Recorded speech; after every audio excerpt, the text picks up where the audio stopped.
this is an iHeart podcast. Guaranteed human.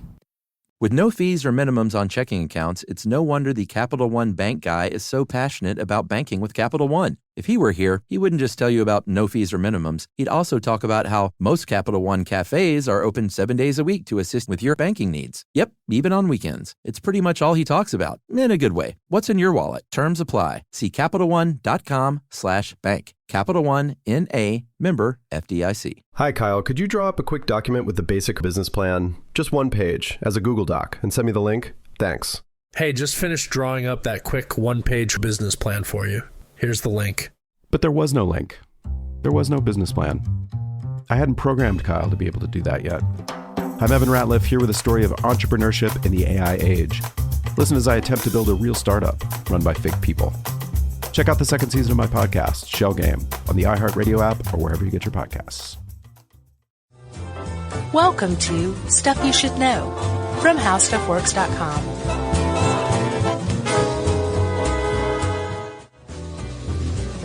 Hey, and welcome to the podcast. There's Charles W. Chuck Bryant. I'm Amy Goodman. This is Democracy Now!, the War and Peace Report, warandpeace.org, etc. I'm Stevens. How you doing? Good. Jerry just said, let's do this old school right before she recorded, and I have no idea what she meant. Does that She mean meant it's going to like be 5 minutes the three long? of us back in like okay. Yeah, you know.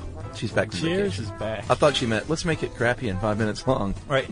and we need like little empty tin cans to speak into to make it sound right. How you doing, Jerry?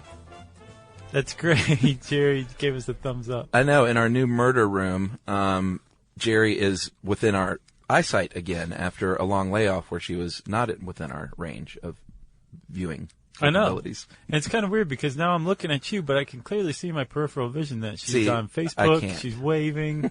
She's brushing her teeth. She's rearranging the severed human heads that are in jars all around the place. That's creepy. Yeah. You want to talk post office, man? Yeah. You want to give the disclaimer that we're only talking about the post office in the U.S. of A? I think you just did. Okay. We don't know how it works in your country. No, and actually it's probably not nearly as interesting as what's going on with the U.S. Postal Service, the USPS. Yeah. Because I don't know if you know this or not, Chuck, but the USPS is in a lot of trouble. Their solvency, the amount of money that they have to keep the lights on and keep everything going, is expected to run out in October of 2013 if they don't do something. Yeah, that's this year. Yeah. I think they lost $16 billion last year. Yes. And $5 billion the year before. So that's 3 times as much money in a year. That's bad news. Here's the caveat to that $16 billion loss, though. $11 billion of that was in payments to the future benefits of postal workers that have not yet retired but will. Yeah. And the Postal Service is the only federal agency of any sort that is required to prepay its employees' benefits for the future. In 2006, a lame duck session of Congress said, you know what? You guys need to make sure that your workers are taken care of. Right. So you guys have to start prepaying. And over the next 10 years. And they have been, and they've been bleeding money. I mean, like a $16 billion loss. Yeah. But $11 billion of it was to these future payments. Oh, I guess that would make sense then. Then if you took out that 11, they would just be at about the same loss as before. Just right. A mere $5 billion a year. Right. But, and that's a lot of money to lose. Yeah. It is. But, they're figuring out ways to make up for that extra loss. And one of the big ones that's on the table now is cutting out Saturday delivery. Yeah, August 1st, I think, this year. They figure they can recoup $2 billion a year by doing that. So then they're down to 3. The thing is the post office, it's a part of the executive branch. Man, it's all over the place. It's a part of the executive branch. Yeah. It's a part of the federal government, but it gets $0 in tax revenue. And it's also a thrill-kill cult. Right. Exactly. That's the horrible secret of the U.S. they're all over. Right. So they get no money besides what they can make off of their own revenue. Yeah, they're essentially a stamps. Corporation. Right. So they get but they're also under the purview of the federal government. Yeah, it's a weird thing. And they can't act without asking Congress, and Congress hasn't exactly been forthcoming lately. Yeah, they haven't approved the Saturday thing yet, have they, Congress? Here's the thing. Isn't that still up?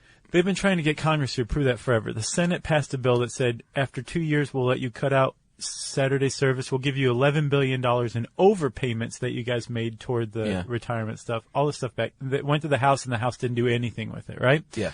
So, the fiscal cliff? Oh, yeah. Well, the U.S. Congress passed a stopgap measure, basically a federal budget that says within this period, we're still able to operate, right? Right. And the USPS says, you didn't include our mandate from 1981 that we have to carry out Saturday service in that stopgap. So technically, under current federal law, we don't have to carry out Saturday service, and they're arguing it legally. So they're just saying that's the loophole they're going to use to shut down Saturday service? Yes, and except Congress for is saying no. Packages, medicines? Just packages. They're going to deliver packages on Saturday, and here's a really good reason and why. express mail.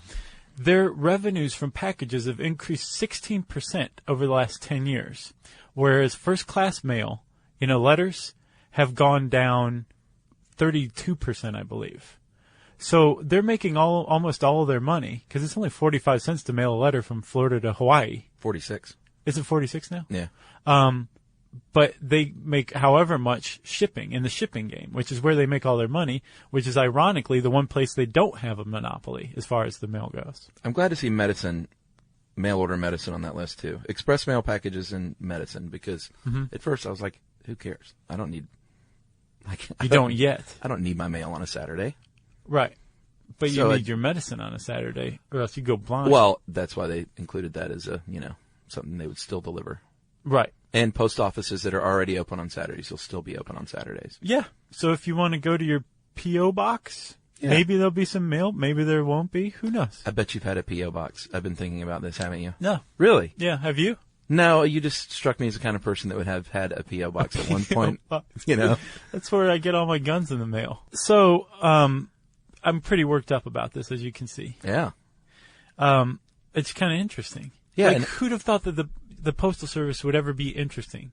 Sure. I think parts of this are very interesting. And we would just want to go ahead and say hello to all of our postal carriers out there. Yeah. That listen to our show. Who won us over during the Bush era. Because we've gotten emails from you guys and gals. Yeah, including one of our favorite people out there is a postal worker. Who? Van Nostrand. Oh, yeah. Is he? This one should really be a tribute to Van Nostrand. He's a carrier? He's always been kind of cryptic about what he does, but I'm under the distinct impression that he's employed by the Postal Service. All right. So, Bangalore's, Van Nostrand. Yeah. This is for you. Yeah. But, okay, so let's talk about this. Let's talk about the Postal Service. Man, I'm all jazzed about the USPS, dude. I'm glad you are. So for a little while, even after the advent of electronic mail, the Postal Services, the amount of mail they were delivering was still increasing. As of 2007, it was on an upward trajectory. Sorry, 2006, right? Yeah. 213,137,000,000 pieces of mail that year. Yeah, it's down to 167 now. Yeah.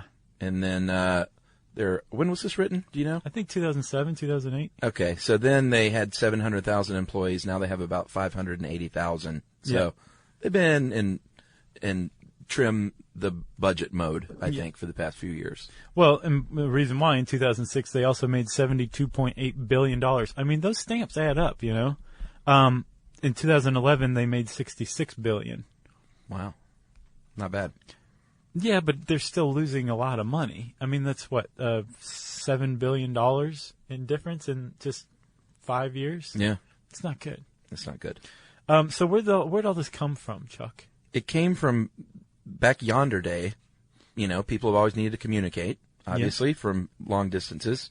And in 1639, they, colonists here in the new, I guess they weren't United States yet, but in the New World, needed to get word back to England occasionally and say things like, hey, quit bugging us, or hey, send us more tea and crumpets. Right. And so the first official postal service was established in 1639. Richard Fairbanks Tavern in Boston was the official mail drop for overseas there in Massachusetts. Yep. And that was the place to go if you wanted to mail something. Yeah, and I couldn't find what happened or where it went on the other side of the Atlantic. Probably how to you another got pub. it. I would imagine. Then you just went to that pub and said, "Hey, is there any mail?" And they said, Yeah. "No."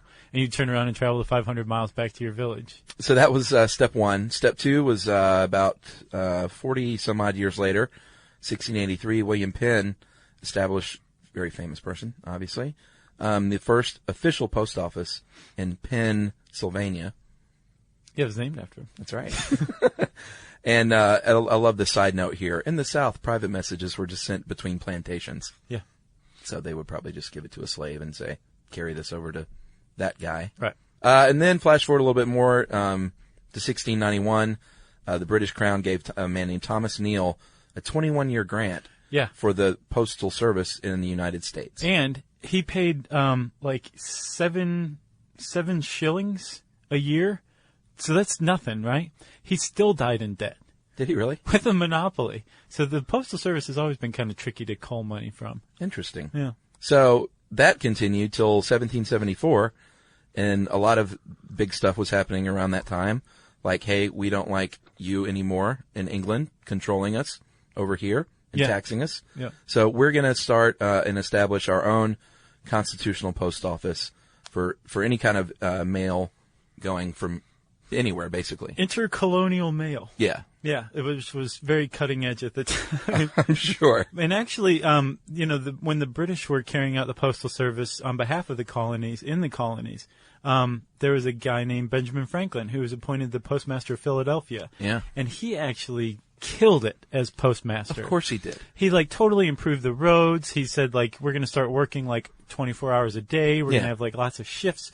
We're going to put up milestones. The postal service helped improve the connectedness of the colonies thanks to him. Yeah. So when the Continental Congress said, "Hey, we want our own postal service," Ben Franklin became the first postmaster general. Sure. And of course he ran it like a tight ship. And he's one of those dudes, I get a feeling, if we could resurrect him and bring him out today, he could fix what's going on in this country. Yeah, and he'd say something pithy and ask for a glass of sherry. Exactly.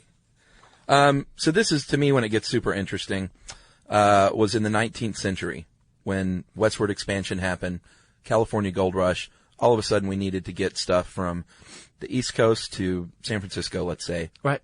So As quick as possible. Right. What's crazy is as quick as possible was to go down New York, around Florida, through the Caribbean. On a ship. Yes. Yeah. On a steamship. Yeah. Through the Caribbean and then across Panama. Mm-hmm. And then up on the Pacific side to California. That was the fastest way to get mail for a while. Yeah, and how long? 3 to 4 weeks to send a letter from the East Coast to the West Coast, and that's the best case scenario. Right, and that's how the U.S. the East Coast communicated with the West Coast for a while. Yeah, until some stagecoach routes were established. There was a southern route and there was a central route. Yeah. And the southern route you could supposedly use year round. Sure, because it's lovely down here. But then the central route, it was faster, but they said you can't use that year round. There's storms. Yeah, and it also killed me, man. The way they used to name companies back then was so, it made perfect sense. You basically just said what you did. The Pacific Mail Steamship Company said, we're going to carry your mail to the Pacific by steamship. Right. And then the Overland Mail Company, we're going to do it over land. Right. And so that's what we're going to call our company. Yeah. So they got the contract, the Overland Mail Company, along the southern route, took about 25 days. And then one of my favorite parts of American history was born, the Pony Express. Yeah, and it's just so amazing, the idea that they had to do this. It was a different company that was competing that wanted to get that contract away from the Overland Company, right? The COC and PP. And they said, you know what? We know the central route's shorter. We're going to prove that we can use it year round, and we're going to set up something that it's just going to blow this 25-day thing out of the water. And they set up the Pony Express. Yeah. And they had stations, every 10, 20 miles. Uh-huh. And a rider would ride from St. Joseph, Missouri to Sacramento, or be part of a line of riders. Well, yeah, that's the key. They'd go about 100 miles, and then they'd change horses every 10 or 15 miles. Yeah, so the same rider would change horses, because they averaged 10 miles an hour, which doesn't sound fast, but you got to factor in the Sierra Nevadas, where they're just crawling up these mountains. Right. So these dudes were riding hard and on flat ground. If they're averaging 10 miles an hour, right? Yeah. And they're going 24 hours a day, they're going 2,000 miles. 10 miles an hour, that's what, 20 hours? Yeah. That's 200 hours. So what is that? That's less than 10 days. So that cuts that overland company's rate by 150%. Yeah. There was always one set of riders going east, one set going west. Yeah, I think when you were relieved by another rider, yeah, you'd hang out at that station and wait for somebody to come the other way and then relieve them. Yeah, they were paid really well at the time, $25 a week, which at the time unskilled laborers made about $1 a week. Yeah. So, did you read the first ad they ever put in? No. Wanted young, skinny, wiry fellows not over 18, must be expert riders willing to risk death daily, orphans preferred. And that's maybe legend, but supposedly that's what it says. But apparently they were young, little, light, lithe, skinny kids because, you didn't want some big dude like me up on a horse. Right. The horse would be like, I don't want to ride anymore. Please. So they were like these young boys. Like, I think the youngest one was like 14. Oh, wow. And supposedly Buffalo Bill Cody was a rider, although people have disputed that now. Oh, yeah. Yeah. Well, he's the stuff of legend. Well, he's by far and away the most famous Pony Express rider, if in fact he did. Gotcha. But anyway. So think about the amount of infrastructure built up along this central route to have a station every 10 or 20 miles. You've got all these employees going, and they proved it. They proved that the central route could be used year-round. And so they got the contract then, right? No, the Overland Company got the contract to use it. To use that same route that was already established. And the Pony Express was like, you have to be kidding me. Yeah. And so the U.S. government said, no, you guys do half, and then let the Overland Company do the other half. Yeah, and they were mad for about a year and a half, and really angry. Yeah. And then the telegraph line was completed, and everyone was like, "Oh well, I guess we're all out of business now." Yeah, that was it. Yep. The Pony Express was sold to Wells Fargo and basically shut down. Yeah, I think American Express ended up branching out of Wells Fargo too. Yeah. Like, these are old companies, like these modern banks and credit card companies. It's interesting how far they go back. But think about that, man. Even as far back as the mid-19th century, new technology was putting mail delivery out to pasture. Yeah. And then mail delivery would evolve and, figure out how to come back. Yeah. It's pretty cool. Foreshadowing. It is. So, this is a big jump forward to the mid-1960s. Yeah. A lot happened in between then. It did, and actually we started to move further and further out into the suburbs. There was a huge population boom in the post-war era. Oh, yeah. And businesses started to realize the value of direct mailing. And all of these factors put together meant that the Postal Service was totally overwhelmed. Yeah. Completely. Because it became such a big deal. Everyone was writing letters. And they were using the same old hand delivery methods, sorting methods. Yeah. That's what it was. They weren't automated at all, and they needed to be. Right. And so there was a postal reform that was undertaken.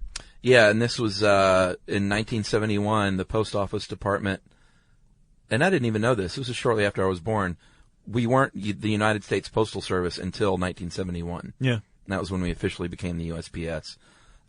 It became an independent establishment, was no longer a part of the cabinet of the federal government, right, but was part of the executive branch, and got the monopoly basically to deliver mail, even though it was supposedly just a company. And they re-upped the mandate from, I think, 1792 that said the Postal Service is one of the most essential services of the federal government. Yeah. No person is cut off in this country. None shall not get deliveries. Exactly. Yeah. Everyone's going to have a mailbox, and everyone's going to get mail to that mailbox every day, because we need to help keep intellectual freedom going.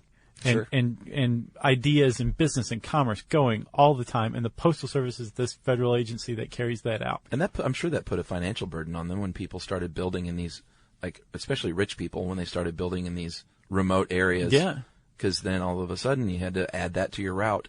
Well, even if it's 60 miles up a mountain and it's the only house. There's a guy who services the Grand Canyon. There's a group of Indians that live at the bottom of the Grand Canyon, and he has a donkey train that goes down there every day with the mail. Really? Yeah. I mean, it's a federal mandate. You have to be able to get mail. Everyone has a mailbox. He's like, don't you guys use smoke signals? Come on. They do. In fact, I actually wrote an article on smoke signals. Yeah? Yeah, I was going to say we should podcast on it, but it's like super basic. Is it really? It would be like a 5-minute podcast. Well, we'll have to figure out some other way to use it. Agreed. Because that's interesting.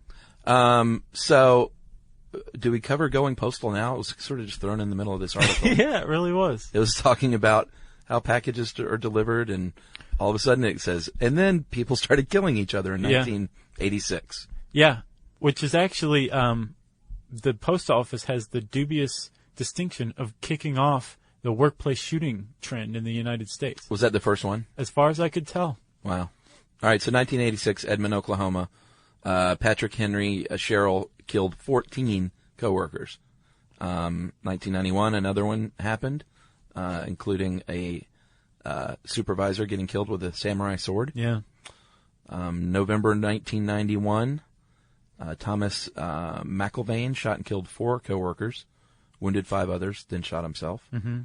And then 1993, and then in 2003, 2 more incidences of postal workers killing fellow postal workers. Yeah, it was like just between 86 and 97, 40 people died at post offices from postal rampages. Yeah, and gave birth to the term going postal, which is used as vernacular for like just losing it, basically. And if you're interested in that at all, there's a really good documentary. I think it's on Netflix streaming right now called Murder by Proxy. Oh, yeah? And it's all about the postal shootings. So weird. Like where they came from. There's a lot of scrutiny at like the management techniques of people at post offices. And there's got to be something to it. I mean, if you watch it, it's like it was clearly like how many other industries culture. had that many office shootings, you know? Retail.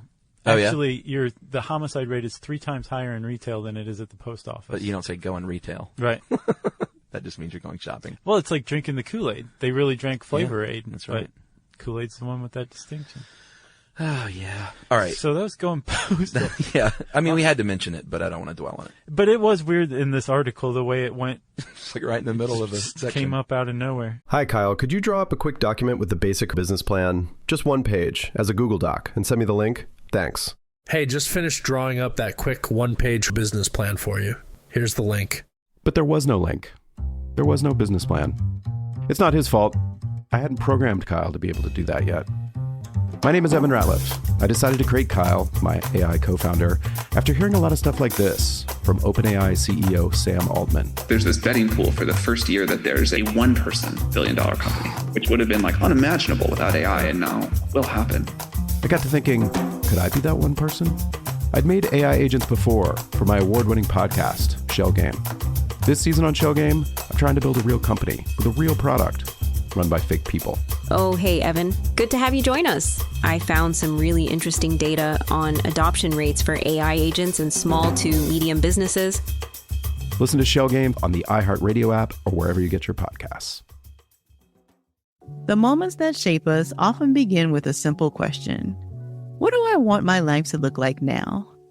I'm Dr. Joy Harden Bradford, and on Therapy for Black Girls, we create space for honest conversations about identity, relationships, mental health, and the choices that help us grow.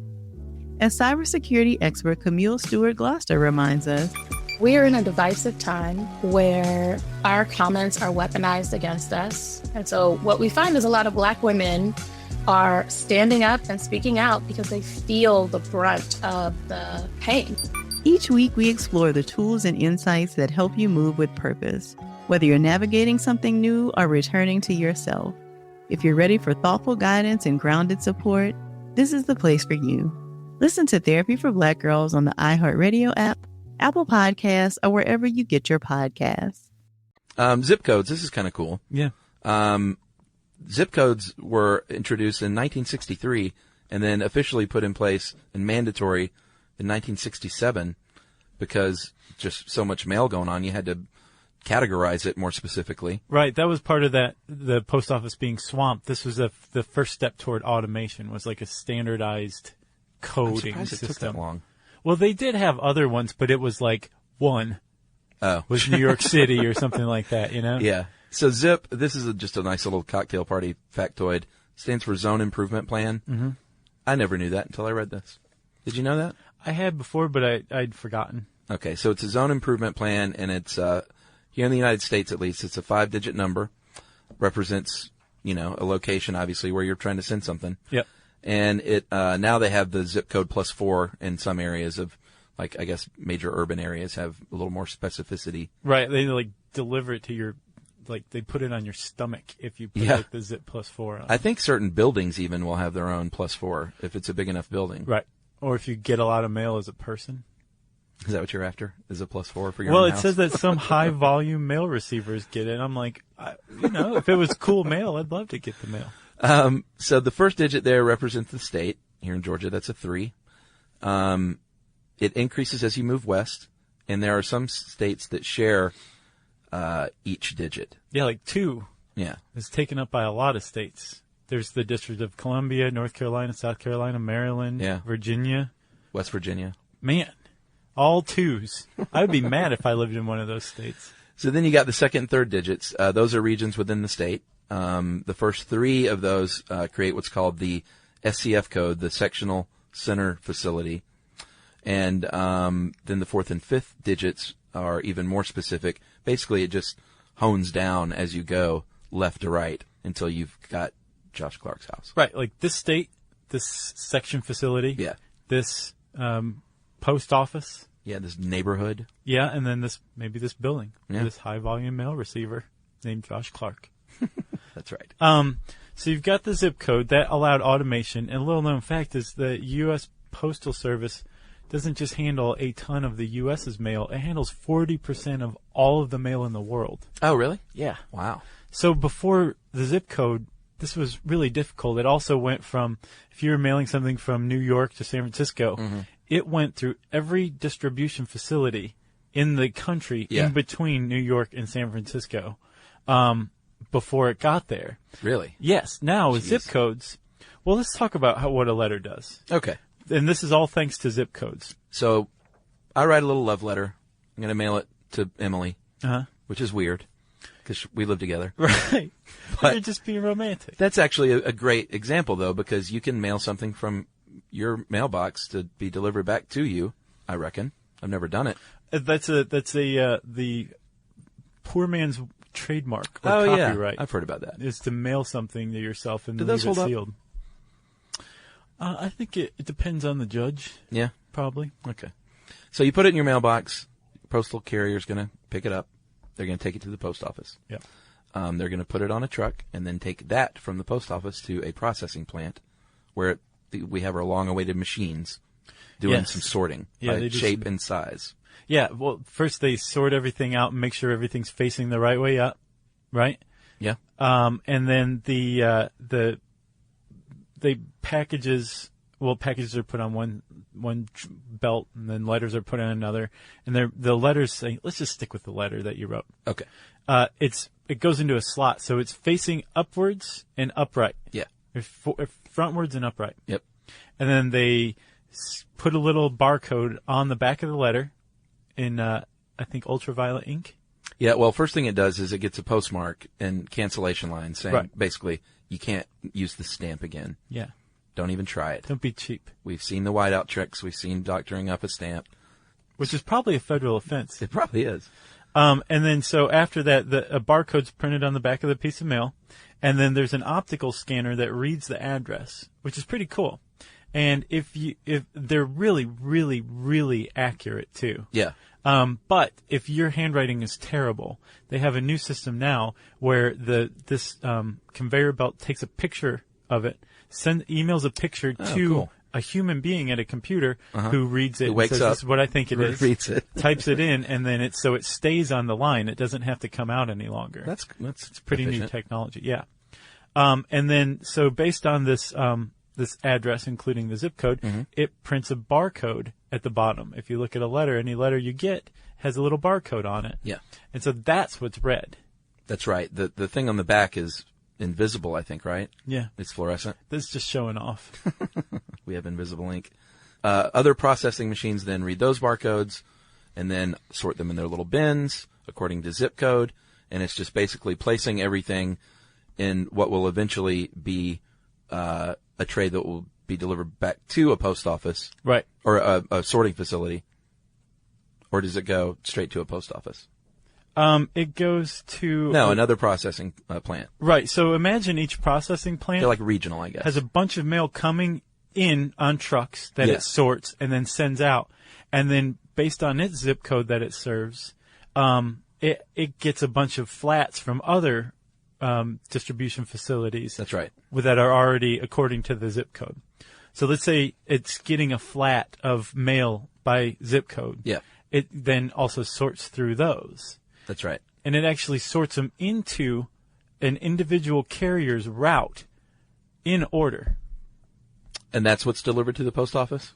So it arrives at the post office ready to go on the truck? Yes. Okay. And that doesn't mean that the postal worker doesn't have much to do. They still have like circulars, magazines, bulk mail. They have to go through and put it for every address. All that crap that ends up in all that. my recycling bin, basically. Yeah. Yeah. Although the coupons. Oh, remember our junk mail episode from years and years back? Wow. And we got so much grief from people who were like, no, you can't get rid of junk mail. Right. That's the only thing keeping us in business. Yeah. So if you're going to address a letter, there are a few guidelines. You got to put your address legibly in the front. You got to put your little return address in the upper left corner. Yeah, on the front. Don't put it on the back. No, upper left corner there. And don't use periods and commas. Like if you write P.O. Box, it's not P period O period box. Although that doesn't matter. Apparently it allows for greater efficiency in reading your letter. Maybe, because I always put like Atlanta, comma, GA, period. I do too, and they still get there. But don't you wonder if they get there like earlier? I don't know. Maybe so. It is supposedly you need to be able to read the address at arm's length. So don't write tiny. Right. And don't write so big that they can't do other things to the envelope like scan and stamp and things like that.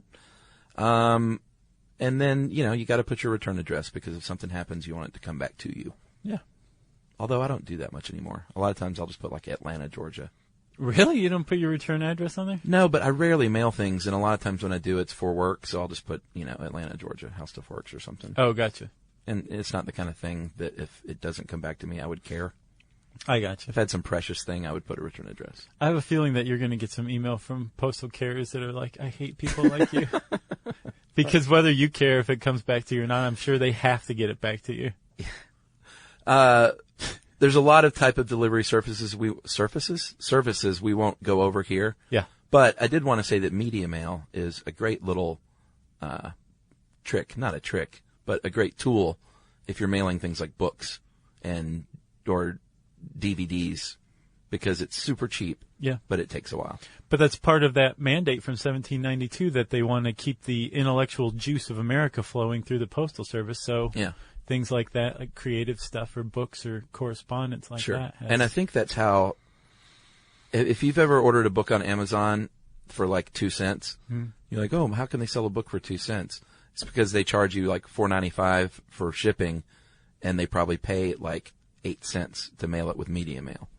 That's the greatest scam of the 21st century. Well, not really. I mean, they're making their money via shipping instead of the book itself. But publishers don't like it, of course, because they want to sell their books new. Yeah. And not for 2 cents on Amazon. Yeah.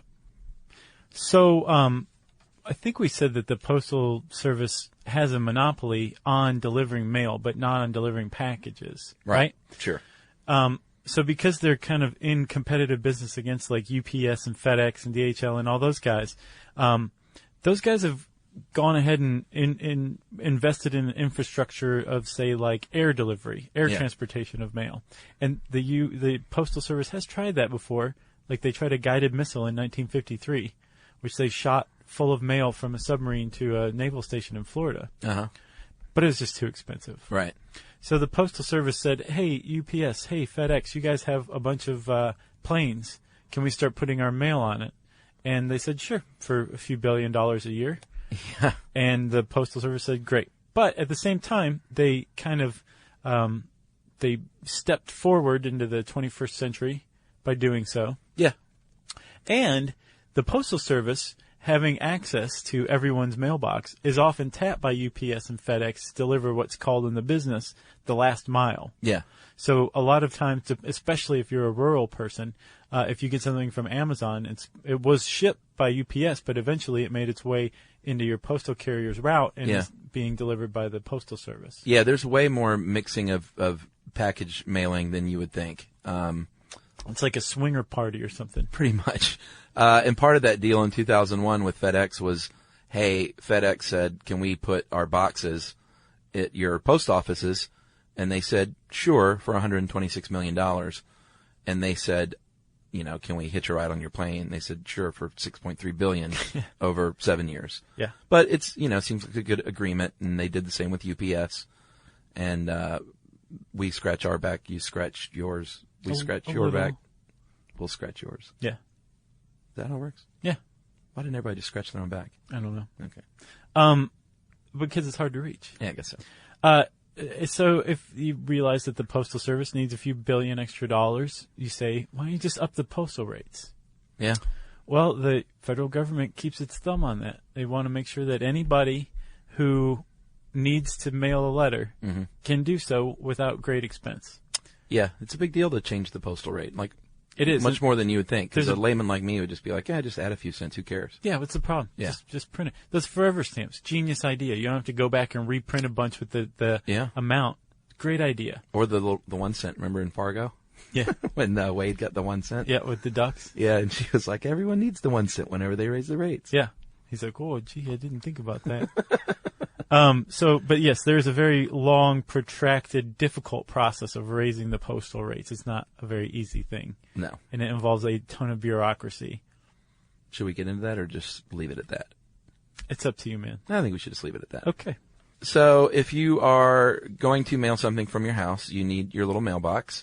And I just installed mine in what seemed like a sensible manner. I didn't realize that there were actual rules. In fact, you were supposed to contact the post office before installing your mailbox, which I had no idea, to make sure it's like the correct placement and height, and so like the post office person or the mail carrier doesn't have to get out of the truck. Oh, well, they'll burn it down if it's not the specification. So you want to contact the post office. I didn't, but I guess I just lucked out because they say generally 41 to 45 inches from the road surface to the inside floor of the mailbox or point of entry, and then set back 6 to 8 inches from the front face of the curb or road edge to the mailbox door. Right. I guess I just got lucky then because I get my mail. Without any burning down of your... No. Or without a post office box, which we talked about. They've been around for a couple 100 years, and that's if you want to have a little key to your little own box in a post office and get your mail there, you can certainly do that. It's handy if you're starting out a business and you want to make people think that you're not working out of your house. You can get a post office and say, look, I have a P.O. box, which means I'm working out of my bedroom. Right. It's like code, I think. Or you're getting guns in the mail. Is that what people do? I'm sure there's a lot of people who try to get guns in the mail in their P.O. boxes. Yeah. Sure. Okay. Or if you tend to move around a lot in the same town and you don't want to worry about changing your mail and forwarding your mail, you could always just get a P.O. box. Yeah. So those are some reasons. You want to talk the future of the post office? If it's around after October 2013? Sure. What is the future of the post office? Well, there's a lot of stuff coming down the pike. There's the cancellation of Saturday mail. Yep, this August. They're really going hard after package delivery services now. What, trying to, with like the flat rates and stuff like that? Yeah, just really like courting businesses to say, hey, consider us instead of UPS or FedEx. Right. And especially with prescription medicines. Sure. Because we have an aging population that's going to do nothing but increase in size. So you're going to need more prescriptions through the mail. So, hey, let's get into that. Yeah, and you can get stuff like that certified and insured and right. Signature delivery approved and stuff like that. Yeah. So it's helpful. Part of the post office's pledge is that your letter carrier won't take your medication before delivering it. Might hit you up for some. Right. But there's also a line of clothing coming out. Postal Service line of clothing coming out. Shut up. I'm not kidding. It's really? called Rain, Heat, or Snow. And that's, we almost didn't mention this. So the Postal Service's creed, right? Sure. Neither rain nor snow nor sleet nor, hold on. Rain nor sleet nor snow nor, Neither snow nor rain nor heat nor gloom of night stays these couriers from the swift completion of their appointed rounds. And that's actually not the post office's official motto. They don't have one, but it's been linked to them. And it's actually an adaptation of something from Herodotus, the Greek historian. Oh, yeah? Who was making a comment about how the Persians, even during their war in like 500 BC, they were one of the first ones to establish a real postal service. And even during war, the postal service didn't stop. There were still documents being delivered. Right. And Herodotus was commenting on that, and that's where that came from. It should include, like, or loss of limb. It did originally. Like, that's an adaptation. It wasn't loss of limb, but it was something like... Yeah, some sort of sickness has befallen you. Right. They were putting the mail before themselves. The show must go on. Right. So there's a line of clothing called rain or heat or snow. And then they're also talking about creating federal email addresses that you get at birth.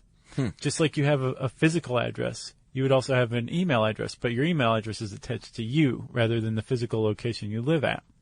And if you, say, need to correspond with the IRS or a Social Security Administration, something like that, you would send like this very secure email through this postal services portal. Everything else you could just use, like, you know, Gmail or Yahoo or whatever for everyday stuff. But this was like the big stuff, the really important stuff. And then the Postal Service would also offer like a digital lockbox for like a will or your medical records or something like that. Yeah, and listen, as every conspiracy person in the country now says, ain't no way I want a federal email attached to my name that I have to send things through. Yeah, well, that's the number of the beast, obviously. Yeah. I don't know that I would want that either. I'm not a big conspiracy guy. Oh, it's not that you have to send it through that. It's that if you send it through that, if somebody hijacks that or reads it, they're going to be in a lot more trouble, federally speaking, than they would be if, like, they read your Gmail. Yeah, because isn't it illegal to open, like, a federal offense to get someone's mail? Exactly. And that's what there's this guy who runs a think tank for the Postal Service who's like, it's not just about mailing documents. It's about protecting the connectedness of the United States and Americans. So how do we do that in a digital world? And he's thinking about this. So if you're even the least bit interested by this episode that we just recorded, there's an Esquire article called you almost said peace. I didn't, though. There's an Esquire piece. It's called "Do We Really Want to Live Without the Post Office?" and it's by Jesse Lichtenstein, and it is really good, man. Yeah. It's a really good overview of. What does Jesse think? We need it. He or she, I think, kind of leans toward we need it, and the more you start to like read about it, the more this weird kind of civic affection for the post office developed in me. You know. Where I'm like, yeah, we don't want to get rid of the post office. You want the post office. Who doesn't want the post office? It kind of develops. Yeah, I used to, like, you know, maybe it was a simpler day or maybe the people stuck with their routes longer, but I remember my postman growing up. Yeah. It was the same guy for years. And we didn't live in a neighborhood. We lived on a street in the woods with like 6 houses. And so, you know, I would run out and check the mail and wave at him, and we would give him like gifts at Christmas. And that's awesome. And now I have no idea who my postal carrier is, which is my fault. I need to just go out there. I think you do. Yeah. And also, the Postal Service is responsible for the largest food drive in the United States every year. Oh, really? Yeah, you know that food drive where like you just put like canned food in your mailbox and your postal employee picks it up. Really? You can do that? Yeah. I've never heard of that. It hasn't been very well publicized, but it like at least around here, I guess. But it's a huge food drive. Or at the very least, postal carriers are taking and eating cans of ravioli for dinner. Like, this is delicious. I love this food drive. Yeah, so don't just put cans of food in your mailbox. Check into when that is supposed to happen. That's got to be the worst day of the year for letter carriers. Oh my gosh. Yeah. Can you imagine? It's a lot of weight. Yeah. You got anything else? No. Respect your postal carrier. You want everybody to go out and meet their postal carrier? Yeah, why not? Give them a hug. Actually, don't do that. They might mace you or something. Yeah. But give them a wave. Yeah. If you want to learn more about the post office, you can type those words into the search bar at howstuffworks.com, and be sure to check out that Esquire article too. It's very cool. I guess before we get into that, Chuck, you want a message from our sponsor? Let's do that. Yeah. Hi, Kyle. Could you draw up a quick document with the basic business plan, just one page, as a Google Doc, and send me the link? Thanks. Hey, just finished drawing up that quick one-page business plan for you. Here's the link. But there was no link. There was no business plan. It's not his fault. I hadn't programmed Kyle to be able to do that yet.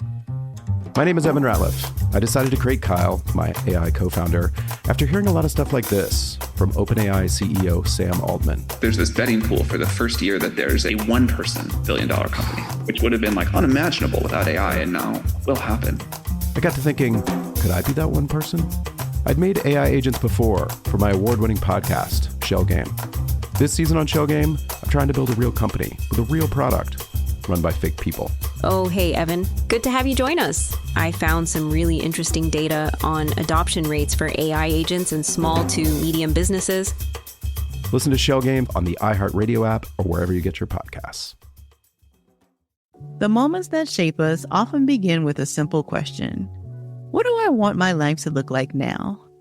I'm Dr. Joy Harden Bradford, and on Therapy for Black Girls, we create space for honest conversations about identity, relationships, mental health, and the choices that help us grow. As cybersecurity expert Camille Stewart-Gloucester reminds us, we are in a divisive time where our comments are weaponized against us. And so what we find is a lot of Black women are standing up and speaking out because they feel the brunt of the pain. Each week we explore the tools and insights that help you move with purpose, whether you're navigating something new or returning to yourself. If you're ready for thoughtful guidance and grounded support, this is the place for you. Listen to Therapy for Black Girls on the iHeartRadio app, Apple Podcasts, or wherever you get your podcasts. Okay, and now it's listener mail time. Josh, I'm going to call this fan who thought we were wrong and did a little research, and we may not be wrong after all. That's a nice title. Yeah. We had a bunch of filmmakers write in when we talked about the subliminal messages being inserted into movies in the 1950s by James Vickery, because we said it's 1/3000th of a second or something, and a bunch of filmmakers went, there's only 24 frames per second, so if you switched out one frame, it would only be 1/24th. There's no way.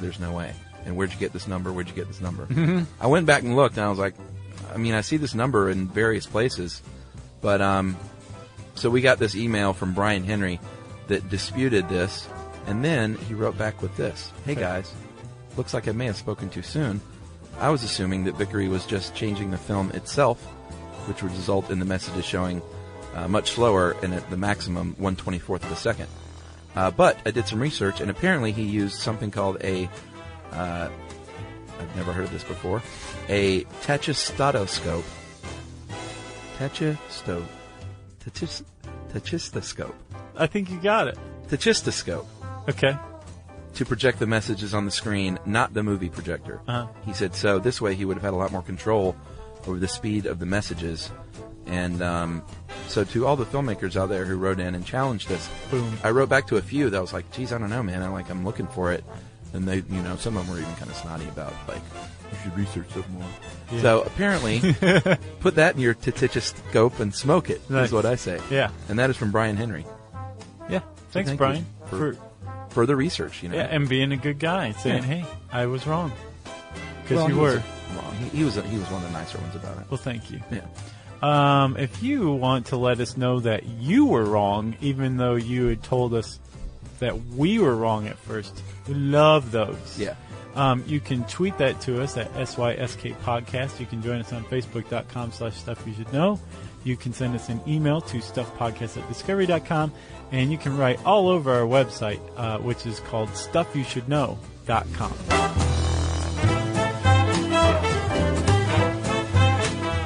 For more on this and thousands of other topics, visit HowStuffWorks.com.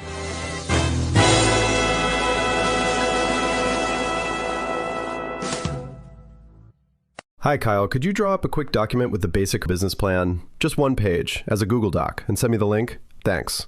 Hey, just finished drawing up that quick one-page business plan for you. Here's the link. But there was no link. There was no business plan. I hadn't programmed Kyle to be able to do that yet. I'm Evan Ratliff, here with a story of entrepreneurship in the AI age. Listen as I attempt to build a real startup run by fake people. Check out the second season of my podcast, Shell Game, on the iHeartRadio app or wherever you get your podcasts. The show was ahead of its time to represent a Black family in ways that television hadn't shown before. Exactly. It's Thelma Hopkins, also known as Aunt Rachel. And I'm Kelly Williams, or Laura Winslow. On our podcast, Welcome to the Family with Thelma and Kelly, we're rewatching every episode of Family Matters. We'll share behind-the-scenes stories about making the show. Yeah, we'll even bring in some special guests to spill some tea. Listen to Welcome to the Family with Thelma and Kelly on the iHeartRadio app, Apple Podcasts, or wherever you get your podcasts. This is an iHeart podcast. Guaranteed Human.